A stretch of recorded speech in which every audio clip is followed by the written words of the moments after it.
السلام عليكم ورحمة الله وبركاته. الشمارة harka fuuni jirraa jirtu hordoftoota YouTube channel Leeman Tubi jalatti argamtanii akkam nagaa jirtu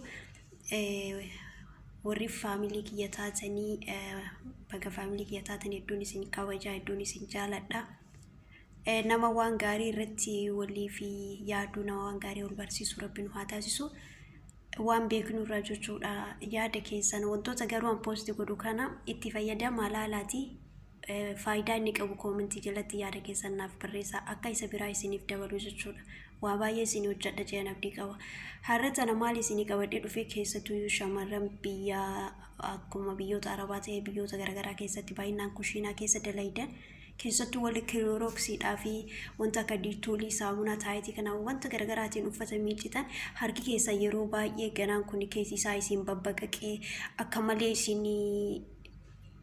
isin jibbisiisu ni jajjabaata harki keessan ni jajjabaata laakiin harka keessan kan ammoo akkamitti karaa salphaadhaan akkamii harka keenya laaffisuu dandeenya waan jedhu takka qabadhee isinii dhufe. Fakkeenyaaf yeroo maadaamiin keessan buna danfisaa isiniin jettu yookaan ofii keessan buna danfisattanii kana ni beektanii buna Arabaati jechuudha.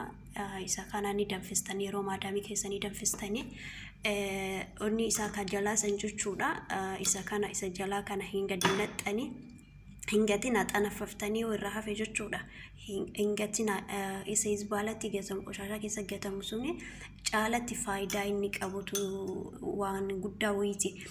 Amma hoo kana jedhu maal gootan isinitti fakkaatee rajaajenna afaan Oromootiidhaan Arabiffaan garuu hin beeku. Kuni ka buna jalaa san jechuu rajaa bunaati erga danfistanii geessitanii akkana xanafaftanii saanii qulqulluu kana keessa naqattanii saanii qulqulluu kana keessa naqattanii ammas haala kanaan akkasumatti hunda isaatiiyyuu itti naqattan jechuudha. Hunda isaatiiyyuu jechuudha. Ani amma isin agarsiisuuf malee boodoo fi kiyya hojjetadha waan ta'eef harki keessan akka malee isinii bareeda akka malee lislissi isinii ce'uugaa Rabbi dubbachuudhaaf amma ganaan keessan keessi isaa isinii bareeda akka malee tokkotu jechuudha. Maal gootu isinii fakkaate amma tana zayitii itti naxxu zayitii itti naxxanii zayitii itti naqama kuni xiqqoo damma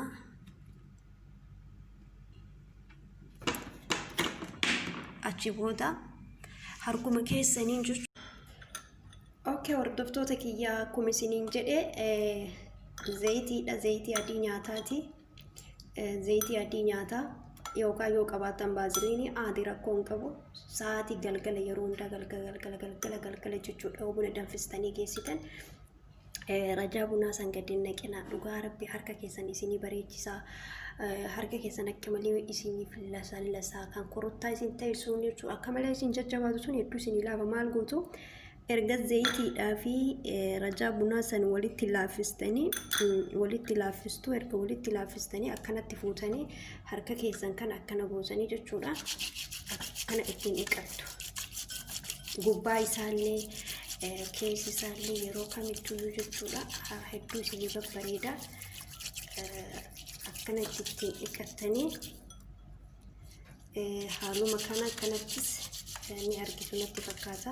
Hedduu takka isinii bareeda haala kanaan jechuudha. Haala kanaan harka keessanii isinii lislissi godhe hedduu isinii bareechisaa harka keessan akka bareechifattanii galgala yeroo kamittuu jechuudha.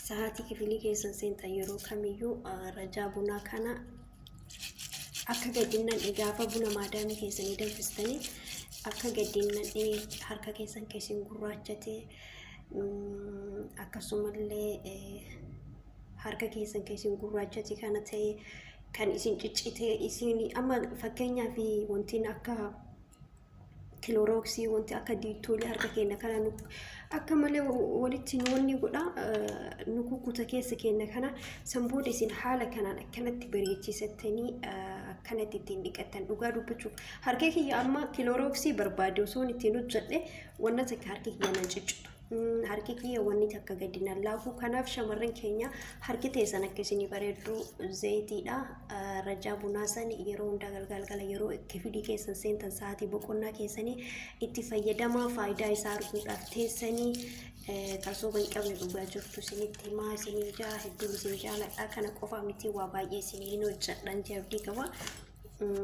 akkasi itti fayyadamaa isin jaa nama harka irree qofa hojje haga ciqilee keessanii dibachuu dandeessanii isin akka gurraacha garagaraa isin irraa baasuudhaaf hedduu takkan isin bareechisa isin jaa zayitii nuti guddate maaliin jenaan amma zayitii xiqqoo itti hin guddisellee hin jiru waan barbaaduuf jechuudha ilaalaa makkatti isin bareechisa boodani dhiqattanii saamunaadha yoo dhiqattanii keessan garuu baay'ee tokko bareeda baay'ee isin laafaa isin jedha assalaamu alaykum warahmatullahi wabarakatuh itti fayyadamaa isin jaa harka keessan akka isin bareedu waan biraatii walitti deebinaa turtii gaarii